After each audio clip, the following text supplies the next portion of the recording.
पाखंडी जी। आपने सही कहा था कि माइक का संचालन आपने फारूक सर की आत्मा उतार दी है। बिल्कुल बिल्कुल।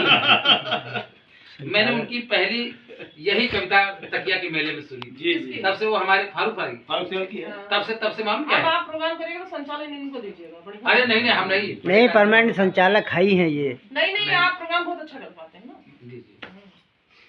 बहुत बहुत धन्यवाद। सर्वप्रथम ज्ञान की देवी माँ सरस्वती को नमन करते हुए